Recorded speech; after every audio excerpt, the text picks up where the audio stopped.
Hello friends, welcome to ராசி kitchen. இன்றைக்கி நம்ம என்ன பார்க்கலாம்னா, உளுந்தங்களி எப்படி கிண்டலாம் அப்படிங்கிறத பார்க்கலாம். இது வந்து உளுந்தங்களி மாவு. இந்த பவுலுக்கு ஒரு அரை பவுல் எடுத்திருக்கேன் நான். அந்த மாவில் என்னெல்லாம் முதல்ல வந்து கொஞ்சம் லைட்டாக வறுத்துக்கணும். இதில் என்னெல்லாம் சேர்த்து ரெடி பண்ணியிருக்கேன்னா, பச்சரிசி, உளுந்து, ஆலியம், சதகுப்பை. இது வந்து ரொம்ப உடம்புக்கு நல்லது. குறுக்கு கை கால் வலிக்கு நல்லது.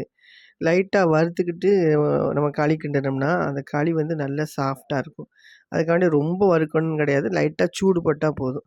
இப்படி வறுத்து ஒரு பாத்திரத்தில தட்டிட்டு, நம்ம எந்த பாத்திரத்தில மாவு எடுத்தோமோ, அந்த பாத்திரத்தில வந்து தண்ணி அளந்துக்கிடணும். அதுக்கு வந்து ஒரு 1 1/2 இது அளந்தா போதும். 2 இது போட்டிங்கன்னா ரொம்ப கொழு கொழுன்னு ஆயிரும் களி. அது கூழாயிரும். அதனால எந்த பாத்திரத்தில மாவு அளந்துறோமோ, அதே பாத்திரத்துக்கு 1 1/2 1/2 கப்பு தண்ணி அளந்து ஊத்தி, அடுப்பில வச்சு சூடு பண்ணணும். அதுக்கு வந்து ஒரு எவ்வளோ தேவை இனிப்பு. நான் வந்து நாட்டு சர்க்கரை தான் போட்டிருக்கேன். ஒரு சின்ன கிண்ணத்துக்கு ஒரு 3/4 கிண்ணம் நாட்டு சர்க்கரை போட்டிருக்கேன். நீங்க கருப்பட்டி போடணும்னா போடலாம், வெல்லம் போடணும்னாலும் போட்டுக்கலாம். கருப்பட்டி போட்டிங்கன்னா இதை விட நல்லாயிருக்கும். நாட்டு சர்க்கரைய விட நல்ல டேஸ்ட்டாக இருக்கும்.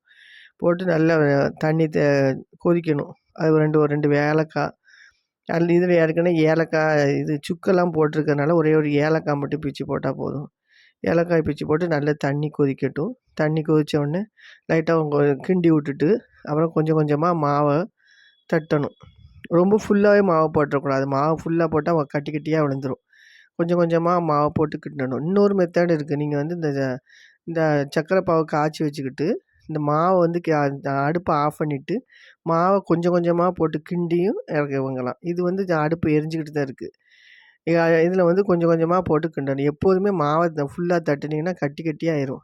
இப்படி நல்ல ஒரு ப ப பதம் வந்தோடனே நல்லா அடுப்பை சிம்மில் தான் வச்சு கிண்டணும். அடுப்பு எப்போதுமே வந்து களியெல்லாம் கிண்டும்போது ஃபுல்லாக வச்சிங்கன்னா தெறிக்கும். மாவு தெறிக்கும். கொதிச்சு தெறிக்கும். இப்படி நல்லா கிண்டிட்டு கொஞ்சமாக நல்லெண்ணெய், நெய் ஊற்றி கிண்டுதவங்க நெய் ஊற்றிக்கலாம். ஆனால் வந்து நல்லெண்ணெய் ஊற்றினா தான் உடம்புக்கு நல்லது. நல்ல எலும்புக்கெலாம் நல்லது. அதனால் கொஞ்சம் நல்ல கிண்டி நல்ல இதாக வரும்போது, தண்ணியெல்லாம் வற்றி பக்குவமாக வரும்போது, கொஞ்சம் நல்லெண்ணெய் ஊற்றணும். நல்லெண்ணெய் வந்து உங்களுக்கு தேவைக்கு ஊற்றிக்கங்க. ஆனால் சில பேருக்கு நல்லெண்ணெய் வாசனை பிடிக்காதும்பாங்க. சில பேருக்கு நல்லெண்ணெய் பிடிக்கும். நல்லெண்ணெய் பிடிக்கிறவங்க நல்லா கொஞ்சம் கூடுதலாகவே ஊற்றிக்கங்க. எவ்வளோக்கு எவ்வளோ நல்லெண்ணெய் ஊற்றுறீங்களோ அவ்வளோக்கு எவ்வளோ வந்து அந்த களி வந்து கீழே பாத்திரத்தில் பிடிக்கவே செய்யாது.